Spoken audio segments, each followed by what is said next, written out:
outside again. I came for the M's, I came for the win. Yeah, me and all my friends. It's a 4th century, man, we all going in. Big bro, I rock told. Better use what you got, get what you want. Swear to God, since that day, I've been cooking it back, trying to make this shit grow. Hey, what's going on, guys? Welcome to another episode of the Beezy Show. We are here in this magical layer of music, and we have a very, very, very special guest today. Friend of the pod. We've done some work this year, so definitely very excited to have him on. Today, we have producer, songwriter, audio engineer, Jorge Lanzas. What's going on, bro? Good, my brother. How you doing? Thank you for having me today in your show. Thank you, bro. I appreciate you for the invitation. Thank you, man. We've been talking about it and, just trying to get it all mapped out, and finally we have. We're here. I'm glad that it happened. We're here. Beezy is the guy. Beezy just makes it happen. Somehow this guy is going to be on your phone texting you, and he's going to wrangle you around, and then you're at the Beezy Show. Here we are at the Beezy Show. We are here. No, man, I'm thankful to be here. I appreciate you. Thank you, man. It's been actually just a fun link up. Just seeing each other like interact online, and then finally me pulling up to the studio. We worked on some stuff with Cloud earlier in the year, so that was fun. But yeah, it was cool, man. I getting to know you more, and that's also why I wanted to do this, because I feel like as we continue on this podcast journey, get to bring people on that I want to put on. Then we also get to know a little more about each other. And it's still a little awkward for me to do like podcasts. Man, it's not easy. It's not easy. I'm only on like 16, but it's so weird for me to be like, oh, here's the camera. Oh, we're gonna have it's like so different. Yeah, keep it easy and conversational. It's hard. I know, but I'm learning how to be better. There have been a couple already that I've edited that are coming out where I'm like, I need to get on my P's and Q's. Listen, here, you're too self-conscious. You're too self-conscious because you're doing a great job, man. I bet you everybody watching this video knows that you're doing a great job. And if you know that Beezy is doing a great job, drop a comment right now and let us know that he is doing a great job. So I want to bring that. You see what he did there? That's called excellent execution on the marketing. Okay, that is what I want to. So I want to bring that up because this is kind of now going into like kind of my world and stuff. So, your content is awesome. Thank you, man. You know what I mean? Like I see it pop up and it's so consistent. It's so good looking. It just everything looks clean. Everything you do, all the different scenarios you create online, love them. So what I think that's a good way to start is like what got you into the consistency of posting content, and like how did that come to be? Like what gave you that push to just start dropping like mad content? Wow, man. Honestly, I never thought that I was gonna do it. Yeah. I never started doing content thinking that I was gonna do content. It all started because in 2020 I had my first kid, and I wanted to take pictures of my kid. Yeah. And at the time, I had a phone that wasn't really taking any good pictures. Yeah. So it all started since I got a camera, and then I thought, I can maybe do something else with this camera that is just not taking pictures of my kid, and did a couple of videos, and I realized, okay, this is interesting. Yeah. It tickled my curiosity, and I started like doing research because I'm a nerd at heart. And then I came up with like, okay, let me see, if I were to start doing this thing, how can I make something that is consistent? And I started figuring out maybe angles, and like if you see like around my setup, everything is like in stance already. Yeah. Like I don't have to ready to go think too much. Exactly. No. And that's where the consistency comes about, because I figured out a way to do videos my way that feel like lighthearted, that fit my personality, something that is not that I have to fake somebody that I'm not, create a persona for myself or anything like that. If anything, I have to tone myself down a little bit, Also, this energy, love it. We had was it NAMM this year? I think that was also another like kind of like spark of like how we've been interacting recently. Yeah, we bonded a lot. NAMM was NAMM because like look, everyone knows with our NAMM. man B-Star in the cameras too. Yeah, B-Star. He obviously he's here. He's here again. He's in the producer chair today. And yeah, NAMM is one of those things where like you really go through it with people, you know what I mean? I've been, fortunate enough to be with Cloud these last couple of years, like helping them out with content. But yeah, just like that grind at NAMM. And I think that's where like, if anything, like I had like top people at NAMM that I'm like, all right, these guys killed it, guys and girls that killed it at NAMM. You definitely were one of those people, every time I saw you had a camera in your hand, getting the, selfie stick, camera at you. Hey, this is what we're doing today. That, just very like regimented, very on point, and just like killing the game. So I'm like, this is the kind of people I'm trying to link up with here. Okay, this is what I. Yeah, you're doing the thing. but you're also executing. You're also like not caring of like what other people think, which is I think a big thing of like, you know, social media and like people having, you know, trouble being consistent or trouble like even just getting out there because, you know, the opinions of others or whatever it is. But you were just like killing it, great energy. Nam was awesome for you. I mean, it was just, great. We had a lot of fun. The content's great, bro. That's what I'm trying to say. The content is great. I appreciate you, man. I appreciate you. Content is crazy. Yeah. It's probably the hardest thing I've ever done. I know. To begin with, like to get started on the content, it's really hard. Yeah. It's really hard. To get there, yeah. And that's another thing too, is like, you know, just staying on top of it, consistency. I mean, you know, what I guess that you know, what would be the other piece of it too of like you are, you know, engineer, musician, you know, you're in the music space. Then having to go into the content world and say, you know, I got to push myself, I got to market myself. Like, what was that, you know, kind of switch for you where you're like, you know, okay, I have to now learn how to edit content, how to like, you know, post it, schedule it. Like, what's the, you know, how did it all click to you when you know, before you became as consistent as you did, what were those like pieces leading up to that? Yeah, I think it was recognizing the opportunity. And realizing that I come from an era where the music producer was something like a hidden talent. Like you were everybody's best kept secret. Yeah. Nobody knew who you were. You were somebody's secret weapon that when they brought you to sessions, you would do whatever people really wanted you to do. Right. And before our very eyes, exactly, the world changed. Exactly. And all of a sudden it turned out that you are nobody unless you have a social media presence. And I neglected, if you can see my Instagram right now, I haven't even broke the 1,000 followers because, and when this year started, 2025, I started with 394 or 95 followers, something like that, something ridiculous, because I never cared, never really cared about social media until I realized, okay, create content or die. Yeah. That's basically the point of it all. I cannot do my job that I do, which is music and my passion, if I don't have something to still tell people, hey, hi, I'm still here making music. If you want to hit me up, go to a website or something, you know? Find me. It's a necessity, you know? It is. And I think for anybody out there, it doesn't matter if you're doing video, if you're doing 3D animations, if you're singing, if you're doing poetry, if you're writing for companies like copyright, whatever it is that you're doing, you need to have some sort of like social media presence. And in today's day and age, we have no excuse. Yeah. Everybody's got a great camera on their phone, you know? Everybody's got, microphones are so cheap on the TikTok shop. Not that I'm affiliate. Yes. But you know what I mean? It's so accessible to you.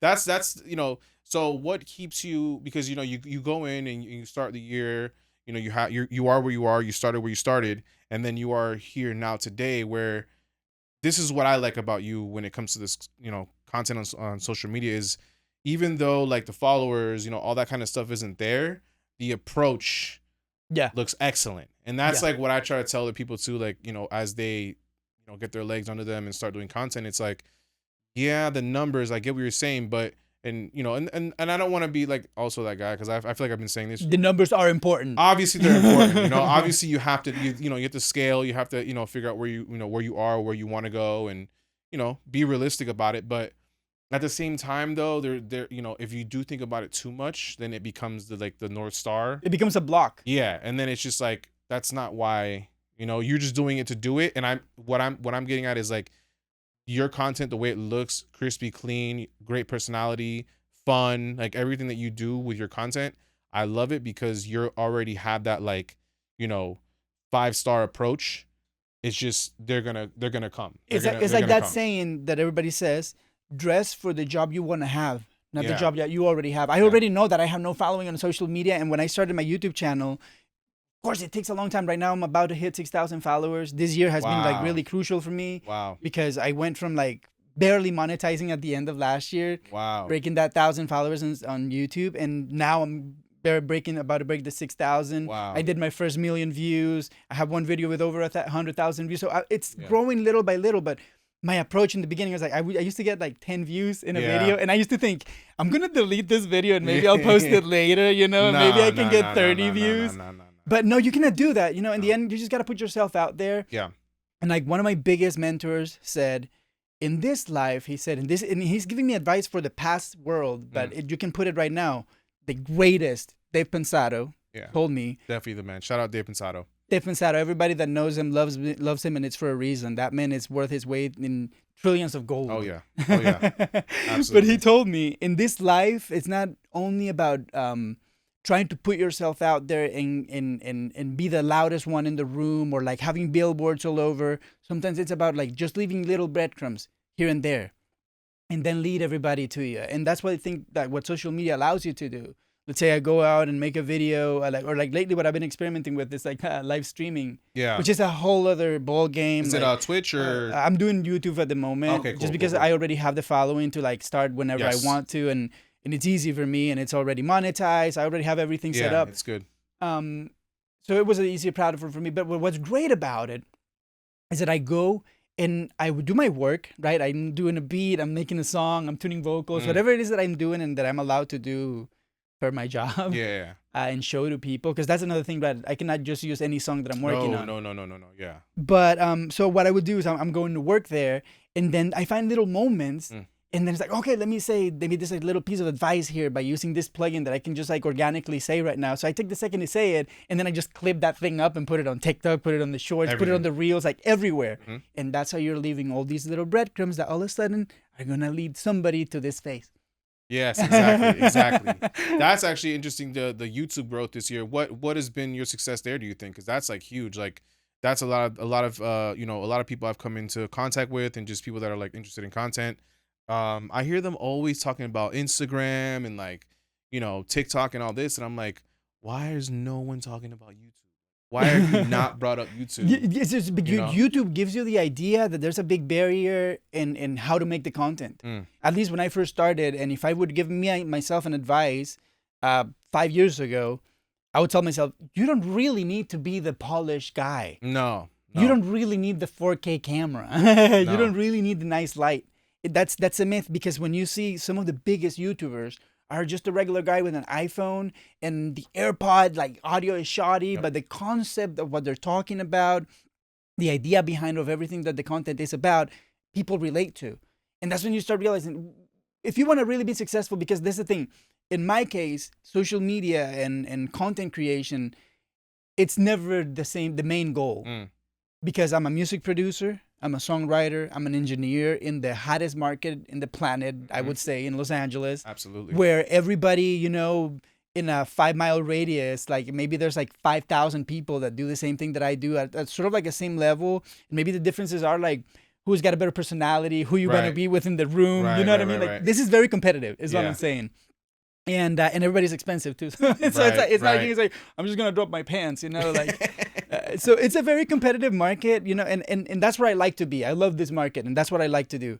And content just becomes like an accessory. But if you were to just want to make sure that content is the key, because my content is already restrained, because I want content to be about what I do, what my life is, so I can do both at the same time. But if you choose, for example, that content becomes your main bread maker, for example, then you just have to make that switch in your mind and think, the subject maybe not matter as much as just the fact that I am going to be the one delivering it. It may be sports, right? It may be hopefully not politics, but that's a hot subject. Of course. Everybody that gets into politics, they're going to get million haters and million lovers. Absolutely. Absolutely. I don't know if I want to live that life, but no, but you know what I'm saying? Like, there's some people that you can, and you see it day in, day out. Yeah. There's people that just get into it because, this subject is hot right now. For example, all these wars and stuff. Right. That have, for opportunist people, that have become like the subject. Of course. Because they know that we're going to go every day to try to figure out what happened in Israel, what happened in Gaza, what happened in Ukraine, what happened, you know what I mean? Yeah. So that's the thing that you need to think about. What is behind the concept, which is, I think, what is your success too. And because I already see you're barely started the Beezy Show on TikTok, and I already see likes are going through the roof, like for a small channel, man, you're killing it. Yes, thank you. I appreciate that. Engagement is there because you have really interesting subjects. Yeah, it's growing. We definitely still need to grow a lot. I just started the official YouTube channel because again, shout out to B-Star in the house today. He has Intrepid Network, which houses like a bunch of content that he does, and that's where the podcast was. And after however many episodes, whatever it was, 12 or 13, I'm like, you know what, let's bring it to its own page. We discussed it, felt it was a good move, and are going straight there. Now the thing about it is, like, you saying what you're saying about the YouTube grind, and you're doing your thing, that just motivates me to continue to just keep doing my thing, you know, because I'm basically starting at ground zero all over again. Now that I have my own page, it's now specific to this. Now it's time to grow again. But now you have the grind. Yeah. You have the ethics. Yes. You have the method. Yes. So for you to, let's say, if you decipher that you need to make 3 pieces of, let's say, the way social media works, in my opinion, it's like you have to divide your time in between long format videos and short format videos. Yes. And so you have to determine what works for you. What's your rhythm? 2-3 videos a week, like short format, long format, and maybe 2, 3, 4, 5, 6 videos a day. Like I've heard the other day, and I don't know if you guys are familiar with like Snapchat. Yeah, for sure. Yeah. They say that for influencers in that app, they are used to 200 videos a day. 200, 250, because it's a different culture. Yeah, people are consuming that content differently, and the way ads work is different. But I was hearing, I think it's Jake Paul the other day saying that stuff, and I was just very, very. I mean, at that point, the content is like they're machines. You know, at that point, it's like there's a camera on the person at all times. Yeah, that footage gets dumped, send over, editor gets it, put the card, but another card in, keep filming. You know, it's like.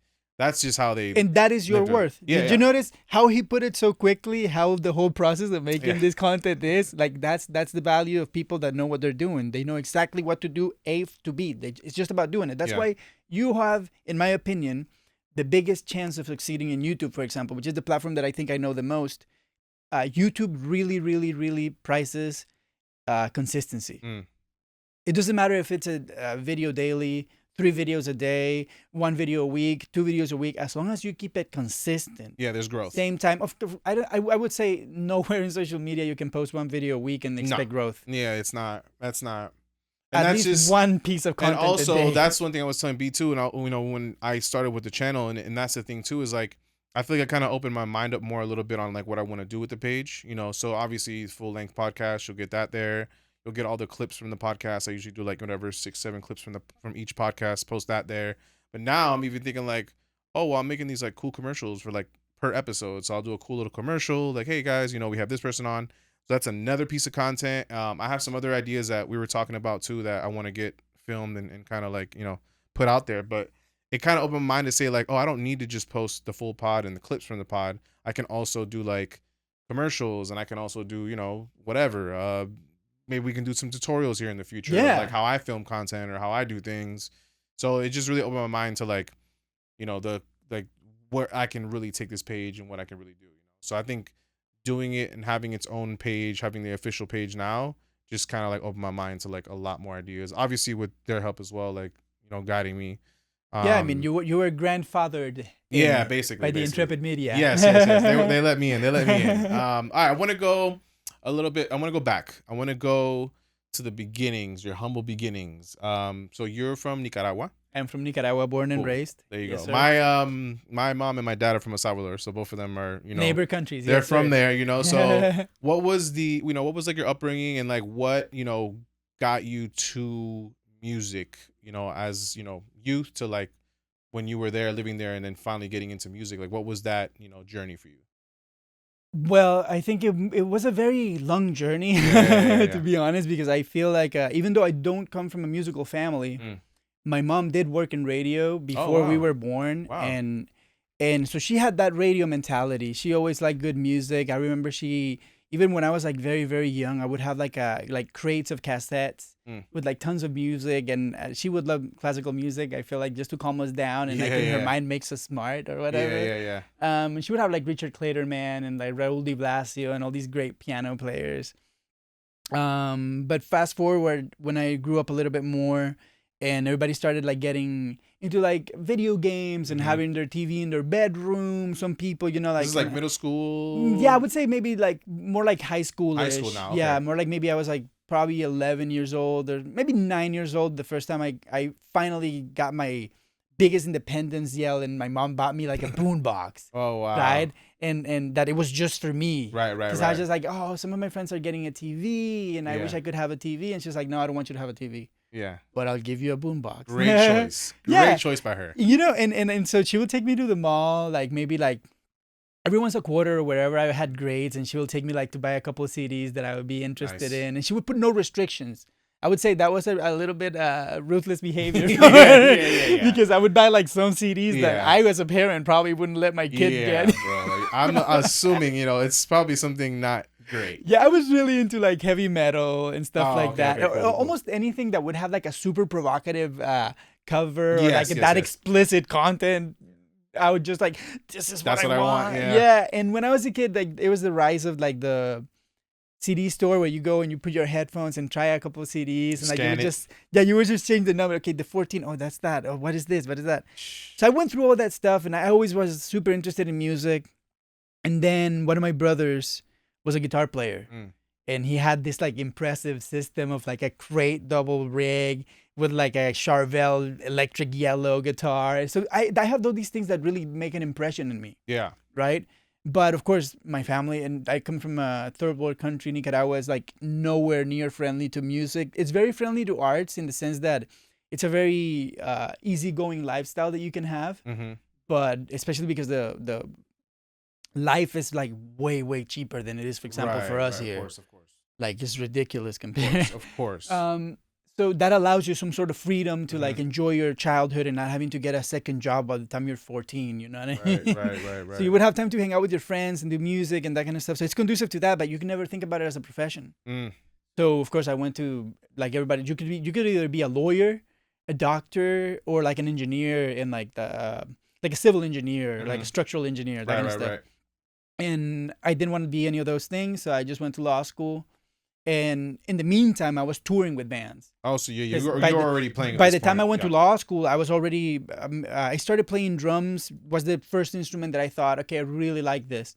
Let me see if I can take it a little bit further. And I started playing with different bands. And I feel like in every country in the planet, in every small city, drummers are a hot commodity because not everybody has a drum set, right, that they can practice.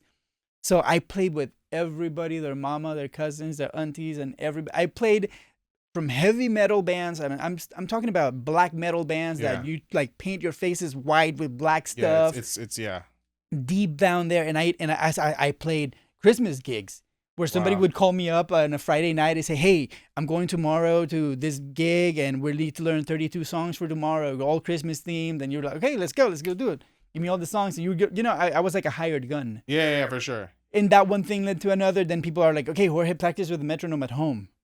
Kids, important. If you play drums or guitar or any instrument, you are not really practicing unless you're practicing with a metronome. Okay? If not, you're just playing. Yeah, that's more like timing, just getting your timing down. Making sure that your time is consistent. Yeah. Even if you're not going to college to study music, the least you can do is always play with the metronome so that you know that your groove is tight, because groove is everything. And so I was playing with all these bands, and then that led me to the studio because people were like, "Oh, Jorge plays with a metronome pretty well," and metronome has been the studio drummer killer since the 60s. Wow. Right? Like that's why they would hire a drummer to record an album instead of the drummer from the band. They would just for the album, they would fire the drummer, hire a hired gun to record the album, and then maybe they rehire the drummer and call it a touring drummer, right? Right. The band member. And so I started recording on studios for other people, and I fell in love with the studio. And I thought, man, I don't want to be traveling. I don't want to be hungry for 7 days on the road. No. You know what I mean? I don't want to have to play. There was a moment that I played like 3 gigs a day. And just going from one place to the next and just like lounging your stuff and you being a drummer, just the cymbals in your back, you know what I mean? Like all the stands and stuff, like it's horrendous. Because I'm talking about third world conditions. Not like I wasn't in a touring bus, like chilling, you know what I mean? I missed the like, bus or whatever, missed my Uber. No, I'm telling you, top of the grind. Yeah, of course. You know, like to play like little 30 people gigs. But you know, you're doing it, you're touring, man. And I toured internationally in that same vein, and it was great. But I decided that the studio was my life, and then I decided to go back to law school, finished. As soon as I finished, my parents asked, "What are you going to do with your life?" That was a Friday. Came to my bedroom. I don't know, maybe like started thinking for like 15, 20 minutes and made in my mind the decision to come live in LA, even though I didn't know what I was going to do. I had no clue. And I had a hunch though. And so I went to like Airbnb, started finding like little apartments in different places in the city. And this is how amazing life works sometimes. I had no clue where I was going. You had no idea. I had no address. Nobody told me, "Hey, if you ever come to LA, I live in La Habra, Right. or I live in in Pasadena or whatever. No clue. But I chose 3 places that I felt, okay, they're not as expensive. Right, I don't want to go to a motel because I had already done that in the past. Because I came like a couple times right to LA and I met a few people, but never to like live. Yeah, then to do that jump to call, hey, can I stay in your couch? Right. None of that. But I had the thought, and then I was like, okay, I have one friend that lives in North Hollywood. And I remember his cross street, and I was like, okay, he lives there. So if I am somewhere in the vicinity where I can see the map and I know that I can walk to his, I'm gonna be alive. So I did it, and I found a couple places. Long story short, I was like staying so close to a studio that I could like walk maybe 20, 30 minutes. I'm talking about a couple miles, right? Like a 30-minute walk, 45-minute walk. You would get to the place, and that gave me everything that I have today. Wow. And I never went back. Wow. It's crazy the way these things are sometimes work. That's nuts. For me too, in the journey, right? The journey is so crazy. Like where we were, where we are now. I mean, so much has happened in everyone's journey. I want to, this is actually interesting to me because lawyer, I'm sure there are characteristics from that mindset of being in that world that have translated over into music. Oh yeah, I think everything in your life. So what has translated over from that world into music? That to me, it's like interesting to see like what connects. Well, I think without making it like too boring. Yeah, I hear you. Just like being a lawyer overall, and I think that this is maybe like consistent through like college. I think has a positive thing to every human being, that if you go to college, at least you put yourself through a ringer and you force yourself to think, to come with your own deductions about things, because like the educational system when you go to college is a little bit more like malleable, and sometimes let's say a right answer is not a right answer unless you have the right reason behind it, right? And I feel like law school really shaped my mind to that, and like to understanding that there's rules that you have to follow. It taught me to be a good citizen, for example. You know what I mean? Like drive the speed limit. Yeah. And like understanding that there's rules to everything, I think has been very, very, very important, especially because when I try to extrapolate that to music, which I do not have a formal education in, but is the thing that I do the most. Right. It just allowed me to think, okay, if I'm going to play drums, there's definitely rules for that. Right. If I'm going to play guitars, there's definitely rules to that. And then I started thinking, okay, you need to be this good to make a song. I don't need to be a great guitar player, you know what I mean? As long as I can play some great guitar parts that feel good in the song, even if they're easy, it doesn't matter. They don't need to be flashy or anything. So all those things I think is what bringing the law to the music industry. And then of course, nobody can disregard the business aspect. Yes. I already know about contracts. I already know who's getting paid, who's getting played. Because if you can get one thing in this conversation is in music business, every time a song gets played, somebody's getting paid and somebody's getting played. Who are you? The one getting paid? Because if not, you might be the one getting played. Yeah, for sure. So those are things that you understand. For sure. And but again, not getting paid sometimes it's an advantage. Yeah. You have to consider that, for example, it's like debt. It's currency for you because maybe sometimes you're going to take an L in something, but that's going to translate into a win because maybe it opened the door for you to reach certain people that you would have never reached if you wouldn't have done that gig, for example.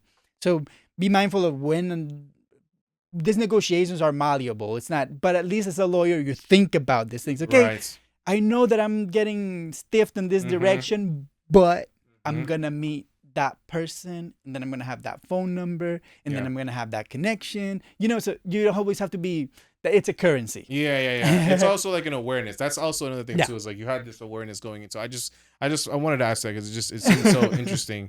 So obviously you've worked with one of the greatest of all time, you know what I mean, Dave Pensado. Also, shout out to Nico. Nico the GOAT. Yeah, me and him know each other from like, I've already talked about it a couple times on the pod, but like we know each other from way back. And fast forward, I come to LA or like visited a couple times. He's working under Dave. So what was that experience like working with Dave? It was just probably the biggest learning process in my career. That was a career maker, in my opinion. For sure.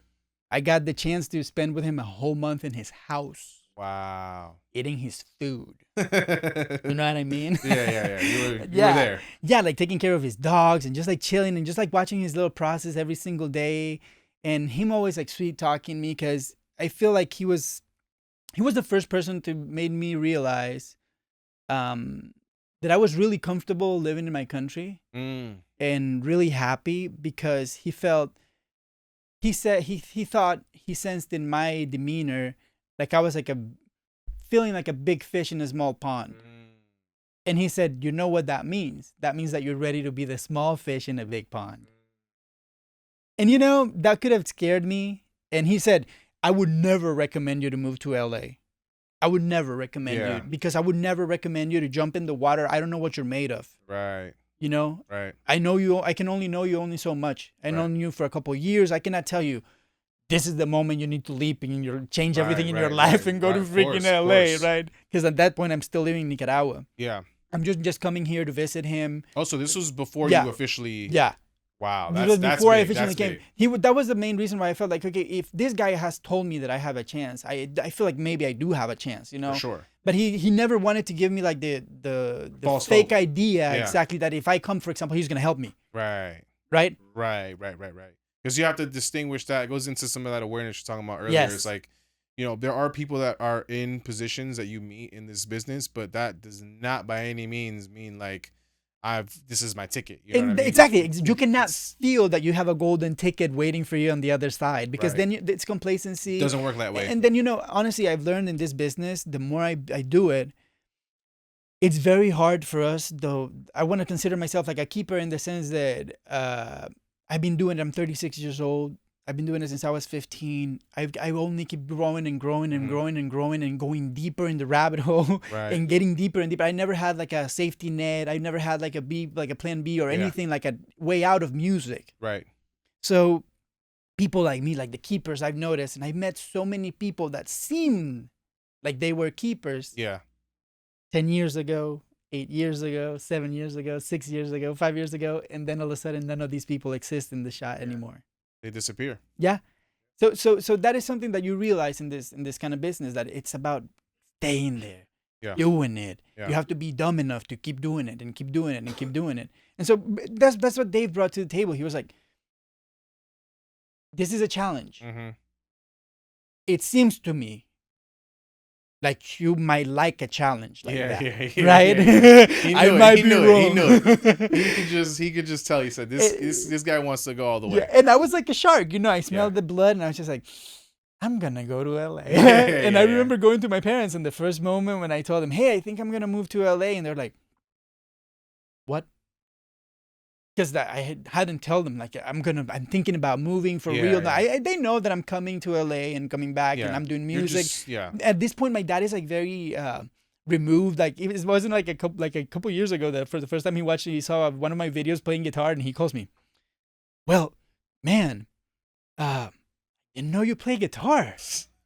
but you play guitar. Wow, that's cool. How oblivious our parents are sometimes. No, because he was trapped in just being the provider, and because he's trying to make the living for us. You know what I mean? So he never really paid too much of attention to that. But he always gave me his support, and like if I'm doing something, I'm gonna do it hard. And he was right, because I don't stop, right? Yeah. But man, I've had my support. It's so important. That's a big one. I mean, And when you were coming down here, right? When you were, or when you had made the decision to finally move, were there any roots that you had like here? Anyone, like any family, anything going on? Nothing. Zero. Just nothing. Zero. I just want to make that note, because I think people need to understand that's how some people in Los Angeles have operated. When they come out here, I was lucky enough that like I have family out here. A lot of my mom's side of my family is from California, so I had that assistance when I first moved here.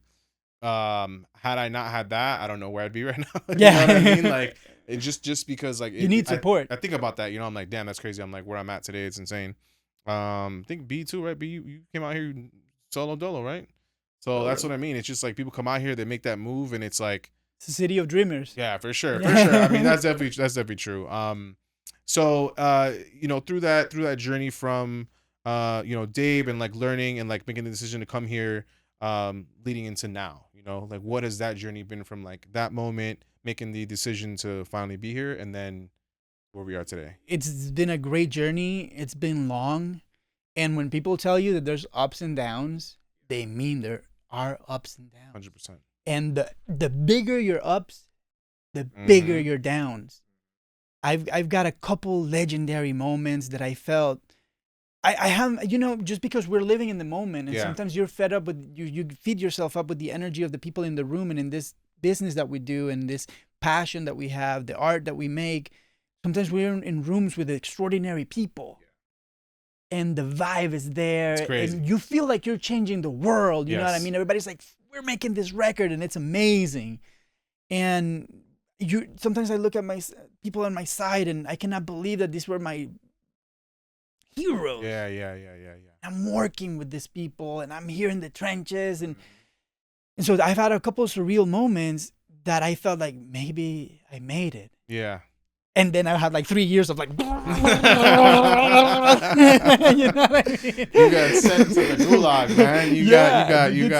You got put right back to reality. Yeah, and there's moments like you get a gig and it's like, hey, I know. I need you to come get this gig, and you get a bad feeling about it, and you don't go do it, and then 2 years later that project earns a Grammy, and you're like, oh no, I should have made that right. I can't believe I did it. And then you find out that the Grammy, the person, hey, you were gonna do that gig, and you tell them, yeah, I was gonna do that, but you did it. Yeah, I did it, man. Congratulations for your Grammy. Oh no, they stiffed me with the credits. Oh wow. So I was gonna get stiffed. So I was just like, wow, I can't believe 4 years after, like you think you're gonna make it, then something was happening, and then it comes.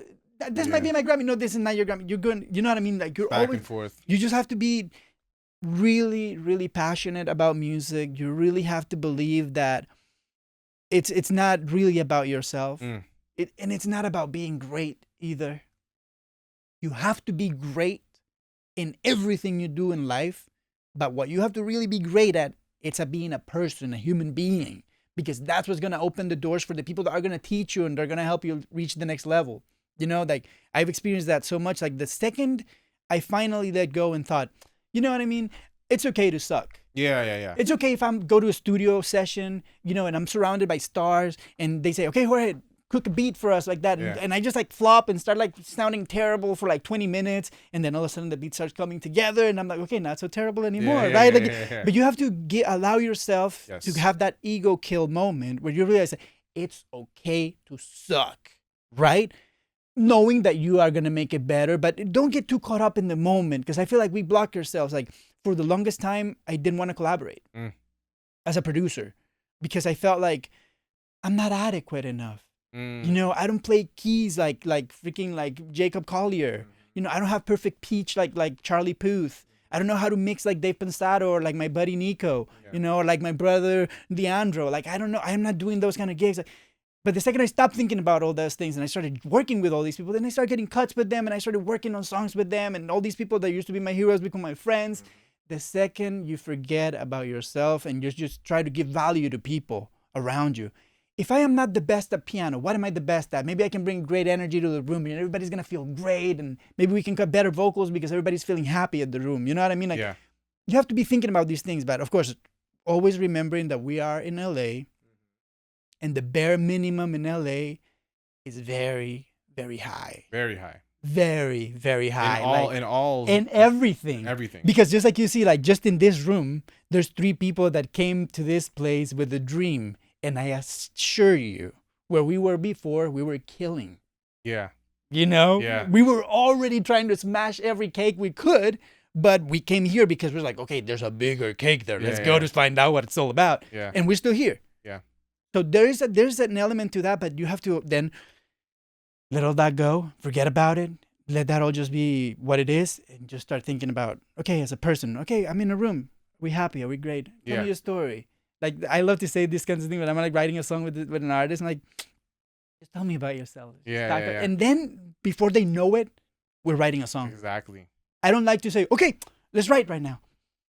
No, I just start talking. Yeah. And then I was like, oh, wow, that's funny. And then I just grab a guitar and I start like playing my notes. Ding, ding, You're slowly just serenading them into just a like, song. Because, you know, I'm like, well, you know, you have such a beautiful story. I wish we could put music into it. And then freaking song happens, right? Yeah. So all those things, it's a lot of surrendering. Anyway, I'm hugging the mic a little No, too that's much. fine. That's fine. This is what this is for. That I love to hear this because that's, you know, I think even like you were saying, you know, a lot of people's, you know, mentalities when it comes to doing certain things is blocked because of, you know, how they feel about certain situations or their talent level or their skill level or whatever it is. I 100% feel that way at times as well, where I'm like, I do not know what I'm doing. I'm definitely not the best person in the room at all by far. But it, you know, for me, it's just the consistency of like showing up, you know, and just continuing to do it.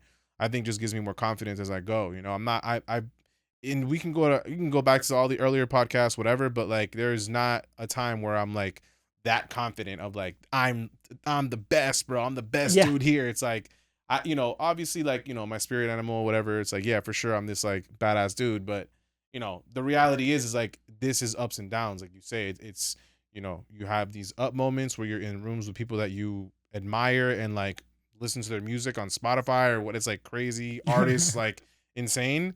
And then it's like reality just smacks you in the face and you're like, damn, like this is not at all how I thought this was going to go. You know? And then you just get a bunch of that back and forth. So I do appreciate you even, you know, saying what you're saying, just because I think people need to hear that sometimes of like, yeah, just, you know, it's not easy.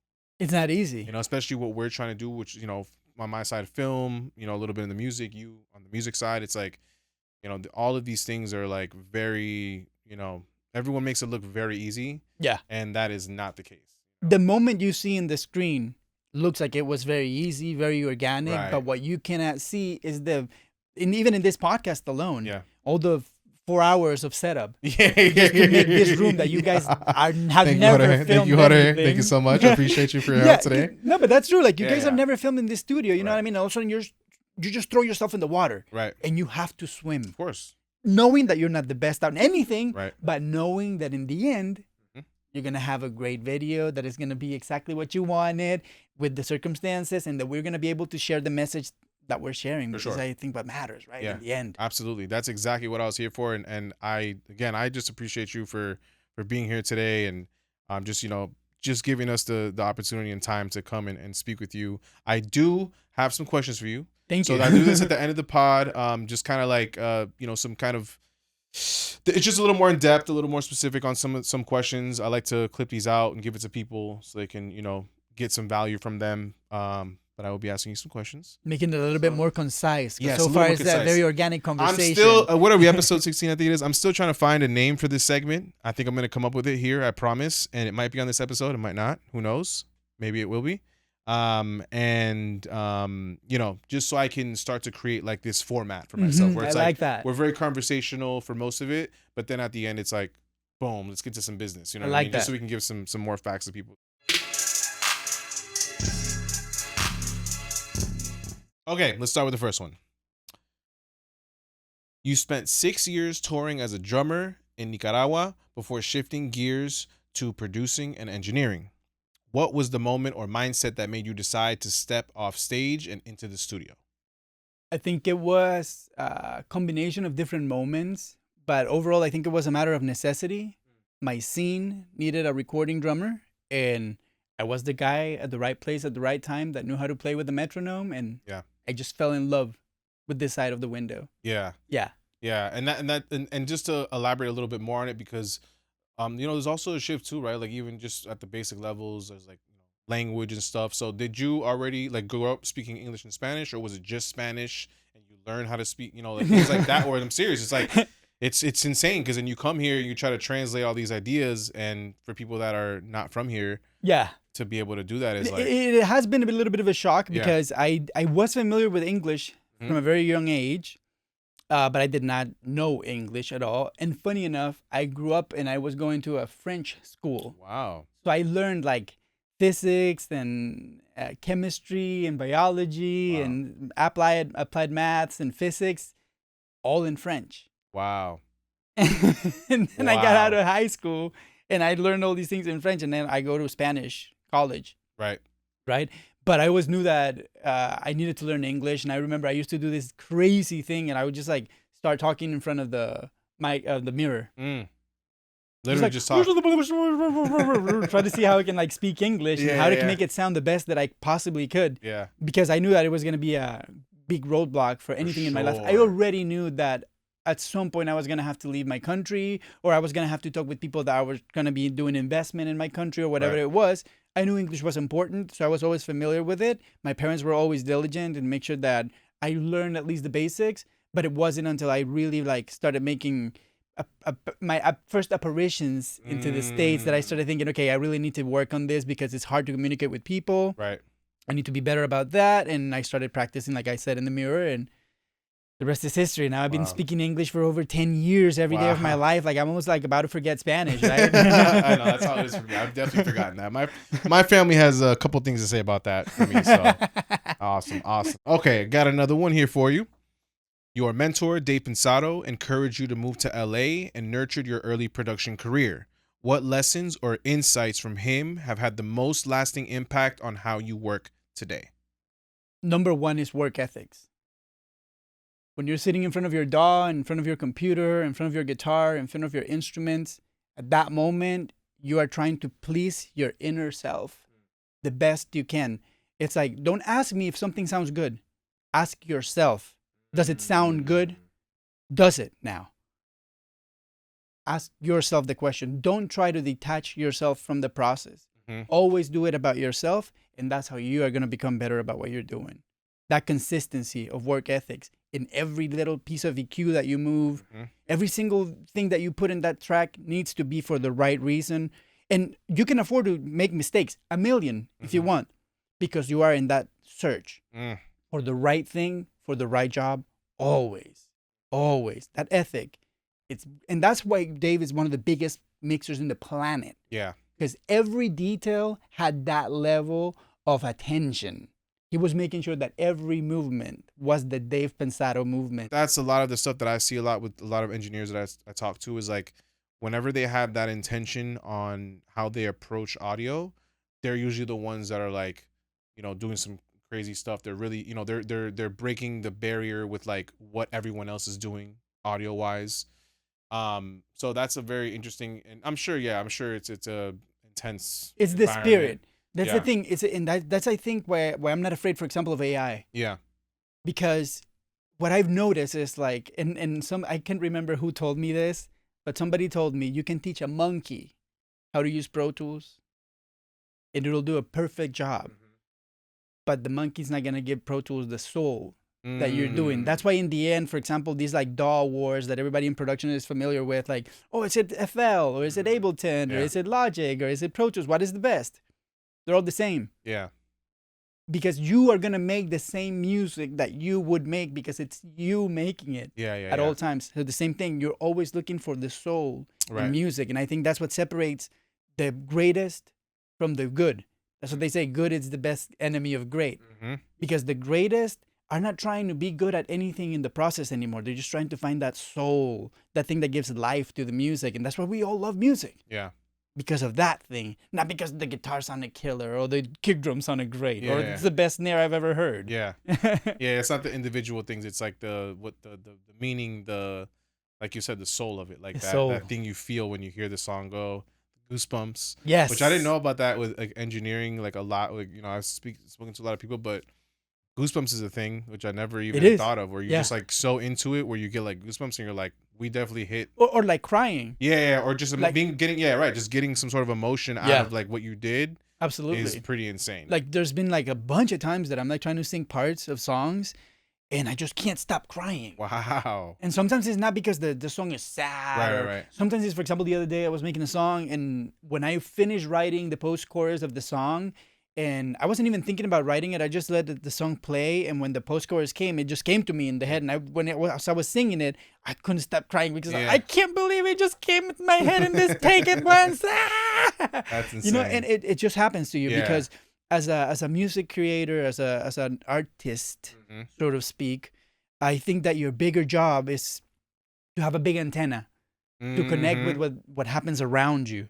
And music really affects you in that submolecular way, so you react to it, so that's why you get the goosebumps. I didn't know that it's the goosebumps it's not that the music gives it to you, it's that you are receiving it. Yeah. It's more depending on you getting the message than in the music giving it to you. Right. You're just you're accepting it and it enters, and then that's when you get I didn't know that there's people that never have gotten goosebumps from a song ever.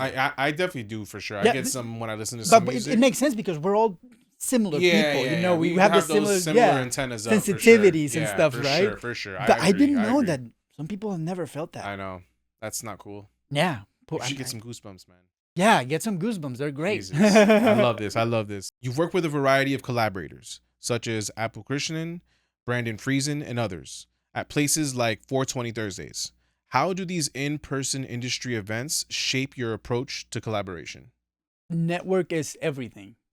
If you do not have the ability to network, or if you show up to events and you feel a little too weird to be in there, chances are it's going to be very, very an uphill battle for you to have success almost in any industry. Sure. I feel like it's in those network events that you're going to meet the people that are going to change your life. And I love that you mentioned Apu Krishnan and Brandon Friesen, because in my personal career, those are two of the key people that I met that not only were instrumental to build me as a producer like I am right now, but also like in immigration. They like helped me in so many ways that you could never believe. You know, like these people, just because they were already doing all these things, the second I mentioned my situation, they had a solution for my problems. So having a network of people that are like-minded peers, and hopefully somebody that is way ahead than you are in your career, all these new mentors that we have. Sometimes, for example, in the case of Apu, in the moment, I wasn't feeling like he was my mentor. It's not until nowadays with maturity and having a whole career ahead of me and seeing what I've done and how he manipulated my mindset and how he taught so many things to me. He was his nickname when I first met him was a professor, because he used to teach at MI. He might still do. I'm not sure. Yeah. But he used to teach at MI, and he had the best way to collaborate with, because I always felt like he was appreciative of everything that I was doing, but it was always like a lesson on how something that I could have done could have been a little bit better if I would have done something else. Like, it was beautiful, and if it wasn't because of those events, like for example the 420 barbecues, which is. This 420 Barbecues was amazing because it's a beautiful studio in Burbank, multi-facility. There was superstars like Rockstar, Dave Pensado. They were hosting like people that were making apps at the moment. Wow. Like it was a big facility. It was a big facility, and so the guy that was doing this 420 Barbecues at the moment is this guy called Dan Moyes.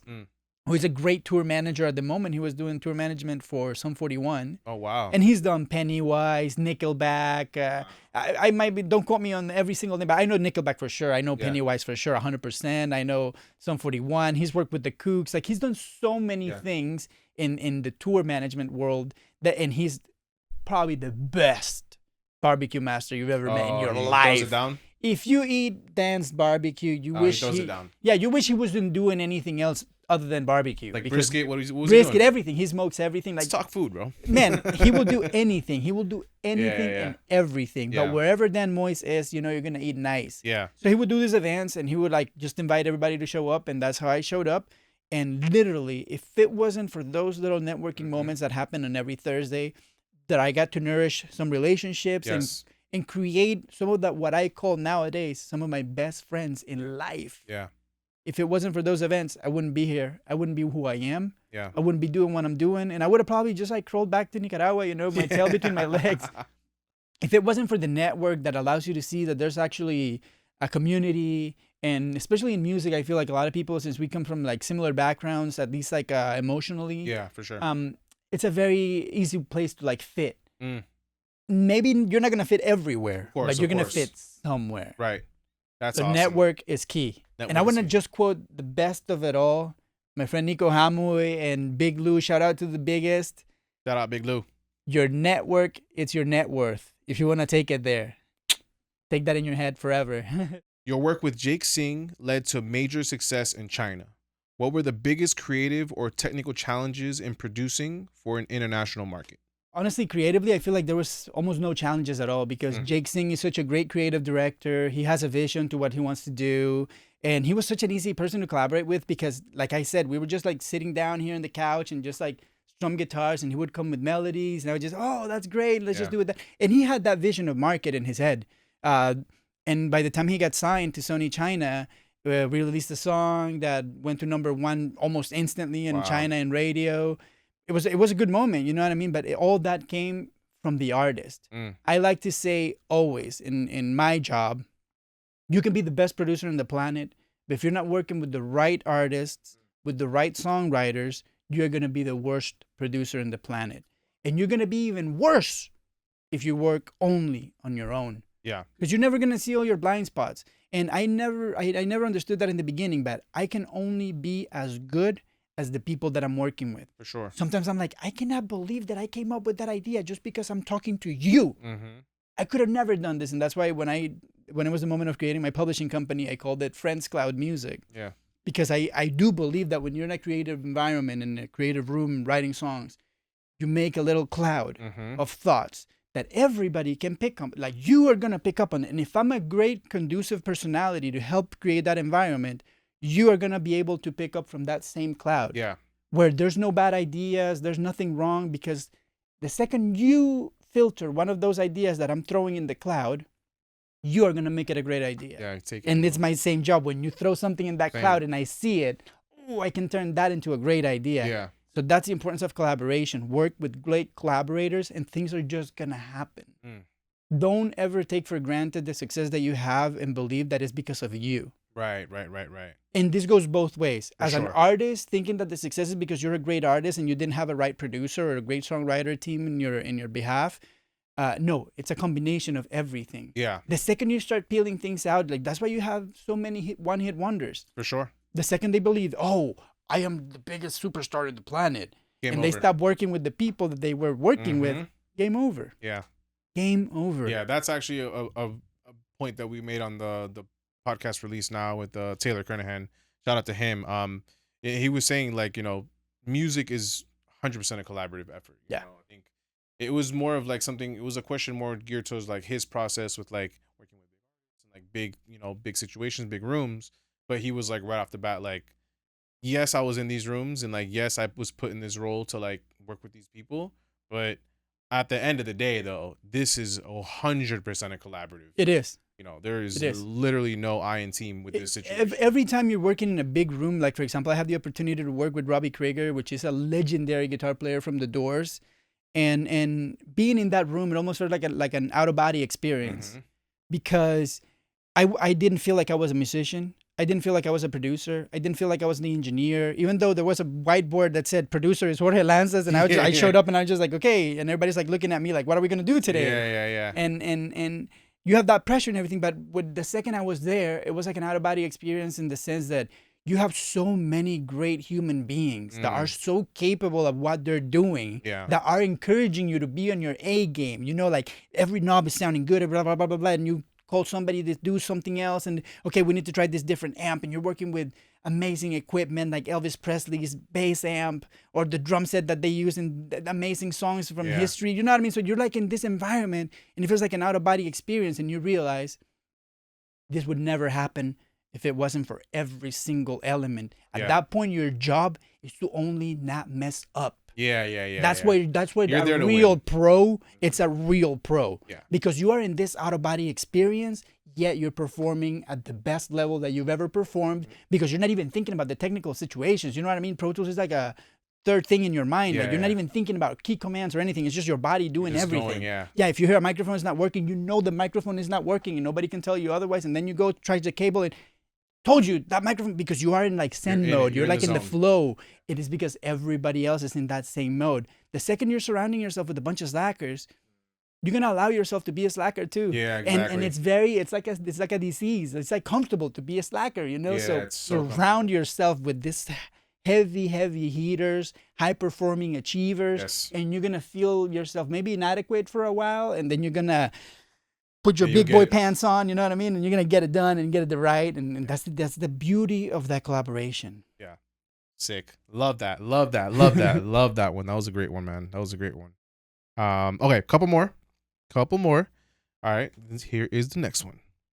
Now working from your own private studio in LA, what does your ideal production day look like?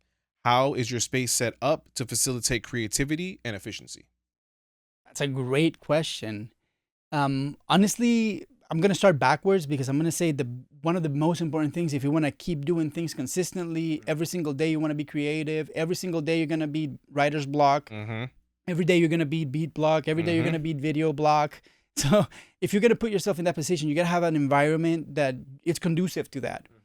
And the way I found, for example, in my world, to have that happen is that everything that is in my studio is always running at all times. I don't have to be, if I have a microphone right there, that microphone is hot. And if I just hit record in Pro Tools, it's recording. Going, yeah. I'm not thinking. My synths are plugged in. The second I'm playing something in my synth, even though I have it like going in the speaker, it's already going to my preamps. Yeah. And the second I hit record in Pro Tools, it's recording. So everything is waiting for me to have that moment. I keep telling myself, like, most of my ideas come when I'm like doing the dishes in the morning. Yeah, you know what I mean? And like you're making not even breakfast. doing the thing. Yes. You're just like you're lifing. Exactly. I'm just like living life, and all of Yeah. a sudden I get this great hook in my head. And so having just a space that you can just like go in, and the space is gonna get away from you, and you're just gonna do your job. That's the importance of having a great template. For example, I'm not gonna be looking for a right snare drum at that moment. You know, I have a few drum sets that I already know that this kick work with that snare. If it's this kind of song, I'm gonna use this or that. You know what I mean? All these things, you automate them with time, and you do them often. Like you keep rechanging your templates because now you have a better bass sound. Now you have a better setup. You start doing things in parallel to make sure that everything that you do is repeatable, no matter where that source comes from. If you're mixing your own song or if you're mixing somebody else's song. So the importance of having a setup that is conducive for you to be creative and achieve every single time that you sit down, it's understated. That is, in my opinion, the single most important thing that you can ever have. And that doesn't mean that you need to have a super elaborate studio. Right. Nowadays, probably the best way would just have a laptop. Right. You know, and maybe like a keyboard controller if you play keyboard or something, but so just some sort of interface that you can talk to the computer so the computer can do your thoughts. Right. Because the second you start adding all this environment, are more complications. For sure. Right. It's then you start investing time in just having the setup work. Right. But the idea is that you gotta sit down and be able to work at 100 miles an hour instantly. Yeah. Right. And that is it. Now, to go back to the beginning of the question, what is my regular day looking like instead of what would my preferred day would look like? Yeah. My regular day, man, right now, I have 2 young kids. Yeah. So for the past few years, it has been a lot of taking care of them and just hanging out with them, enjoying this beautiful golden years that they have. They're never going to come back, where they still love me and they still don't know who I am. Yeah. And it's funny just like watching them grow and realize who I am and watch me play certain things and then hear stuff recorded and be like, Dad, you did that? Wow. Like, sounds like that. It sounds like this and that. Or like they hear stuff on the radio or they watch a video. So it's great. So my day starts by taking care of them as much as I need to, as much as I can. Right around maybe 2 o'clock in the afternoon is when I start really getting creative and getting my stuff done. That's when I'm probably going to try to do, I'm not doing admin at that point. I'm going to try to do all my admin in the first half of the day. Like, let's say if I have to reply to some emails, if there's like somebody that's trying to, like right now that I'm doing a lot of videos on YouTube, there's like companies like trying to reach out to me, like send me their product, and I have to coordinate sending my address and like make sure that I agree with the terms, because sometimes they want to like put you in a corner. Right. So all these kind of things I'm going to try to get rid of by 2 o'clock. So that at 2 o'clock, I come in, I turn these lights in the studio, I turn Pro Tools on, and I turn Final Cut, whatever it is I decide to do, and I'm going to be going. Yeah, you're in. And I'm not going to stop for like 2-3 hours. And that's going to be like little short bursts of creativity from like maybe like, I try to do it like 15 to 20 minutes where I'm like, I have an idea. I pursue it. Is it worth it? Yes or no? Next idea. Yeah. Or I pursue it and I just go crazy and I finish. For example, I just finished doing a song where I'm trying to do a cover for a great artist called Bonnie McKee, who I admire. And what was the problem? That I'm doing it for myself as an artist, so I have no boss. I have no genre. I can do whatever I want. And so I decided, okay, I did like a deep house version. Then I did like a new metal version. Then I did like the version that I finally decided. So, you know, you're going to spend a little bit of time on each idea and make sure that you want to do that or not want to do that. But when the idea that you want comes, I work on it for a little while and then I disconnect completely. Yeah. Let's say around 5, 6 in the afternoon, I go hang out with my kids, take them to the pool, do whatever it is, have dinner, hang out with my wife, take care of my family life, call my mom, whatever it is. Yeah. And then I come back at night because I'm a night owl. I work all night long, every night of my life. And that's when I'm like, okay, now I got the idea. I got the spark. I started it already. Now I've been off the chain for the chain for the past couple hours because I just want to go finish. So my days are always looking like a setup, right? I'm always setting myself up for success. Even though it's like I'm putting booby traps. Like, okay, I already start this beat. I'm already liking it. Oh, now I'm thinking about it. Now I just can't wait to go back and work on it. Instead of like, okay, I'm going to sit down. What do I have to do? At 7 p.m. or whatever. No, that's starting your day defeated. So for all the people out there that have a job, like a lot of people doing music have a day job. Like you have a day job. I have a day job. We all have day jobs. That's what I'm saying. And while you're doing your day job, and in my case, maybe it's music, but it's still a day job, right? Because I still want to go home and do my own project at the end of the day, right? But when you have that job that you have to always fulfill, don't be afraid of just staying up all night. Yeah. You know what I mean? That's literally where I'm at now with it. I have to get edits done. It's like I'm literally falling asleep on the computer. Like that's the only way it's gonna get done. That's right. It's just the only way it's gonna get done. I'm a little more lucky now with like the day situation not being as long as it used to be. So it's a little more like I can finish that off like fairly early, or maybe like afternoonish, and then start to get to work. So it's not like a super late day. Because sometimes just going all the way late, it just I'll like open stuff back up and I'm like, what was they say a great day starts the night before. Exactly. And in preparation, that's also what I've been doing recently is I've been pushing through some moments where I don't want to be on the computer, and I'll push through of just like, all right, let's just get it done. Maybe this isn't like my main focus. It was more like client work that I had to get done, but it was like also podcast stuff. And I'm like, let me just do some, client work got done. Let's attack some of the podcast stuff, get some of the clips ready for next week or whatever, just so that when I do have like the big free day, which is like a Saturday, Sunday, weekends, weekends usually are my free days. You could just attack one thing that you need to, like really hard or just do whatever. So that's another thing I've been doing recently of like just staying like real diligent on just, you don't want to do it, but you have to. You should. That is, I love that you got to dig deep in your soul. I love that you got to sit in front of that computer, dig very deep into your soul and just go to work. Go to work. Just go. I love when you said that the other day too, in like one of those videos that we did for NAM. You told me, it's here, it's hard, but we're working. Oh yeah, that was and we just keep working. We're just gonna keep working, and that is true. You just have to keep working. Yeah. Nobody wants. I'm telling you, everybody wants to be at the beach, hanging out, just relaxing. Nobody wants to be doing the hard work, but you have to do it. Everybody is doing it. I haven't met one successful person that is not the biggest grinder I've ever met in my life. And that's the beauty of surrounding yourself with great achievers. That you break this. For example, if you're in your bedroom right now, working in your laptop in FL Studio, and you feel like it's okay that your beat sounds a little bit shoddy because you're just doing it in your bedroom in FL Studio. Let me tell you, Murda Beats, Mike Dean, everybody else, me included, we are all just little guys in their studio with their laptop. So you better wake up from that dream and beat everybody with your laptop, which is what everybody's doing. Exactly. There's not a crutch. It's like, oh, I only have a laptop. Everyone's working on laptops. Everybody's got a laptop. End of story. That's it. That's it for you guys. Thank you so much for that one. All right. We have one last one for you today. And again, I appreciate you. Thank you so much. Appreciate you too, man. All right. Okay. Looking ahead, what new genres, technologies, or types of artists are you most excited to explore? And what's the next goal that really gets you fired up? Ooh, it's a big loaded question to end. I feel like I'm very excited about the energy levels that the new genre of hyperpop has brought to the scene. And I feel like at this right now, the biggest proponent of it in the mainstream would be Charlie XCX and everything that AG Cook cooks with her. I love that energy of that kind of music, but I also love that this new thing about AI, for example, that is happening. I think that is doing a great effect of bringing people back to the roots of music, where not everything is relying on a computer, right? Like I love that more people are playing guitar.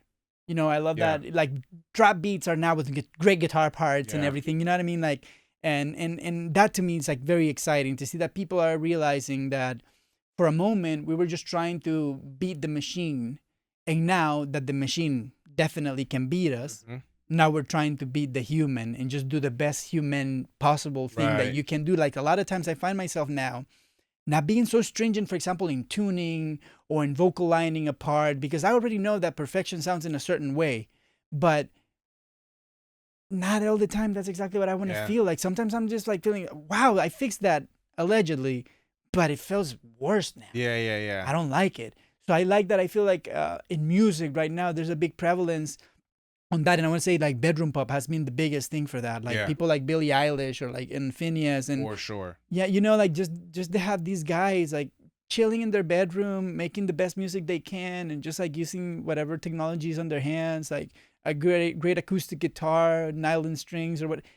That to me is super inspiring. And that is what I like. I feel like this is the era for people to stop thinking about copying artists and all that kind of stuff, because I feel like for a lot of time it's like everybody's pursuing the ball, right? Like we're all chasing the dragon, and there's no dragon to chase anymore. Everything has been done. Everybody has done everything. So all you need to do is to show me what the filter of you, your personality, your soul, what is that? What does that look like? And the second you start showing that, somebody's going to be excited about it, because we are, like Dave says, we are so special. Every single one of us is so special, just like everybody else. Right? So you have something special that I don't have. And if you try to do what I'm special at, we're never going to see what special you are. So we all want to see who special you are. That special human being is what everybody wants to see. In the beginning, for example, I didn't understand the success behind, for example, live streamers. These people like Kai Cenat or like I Show Speed or like all these people that are like just like streaming their whole life basically. Literally. Like 48 hours, like all these, you know. I didn't understand it at first. I was just like, what is that show? Like it looks like a big buffoon all day long. But then you understand, no. It's because of human connection. Maybe these people are rich and they're showcasing a lifestyle that most people cannot have or anything, but it's just that human connection, feeling that since you're seeing this person all the time, you know that person. They can actually become your friends. And that's the importance, again, coming back to your first question, being constant.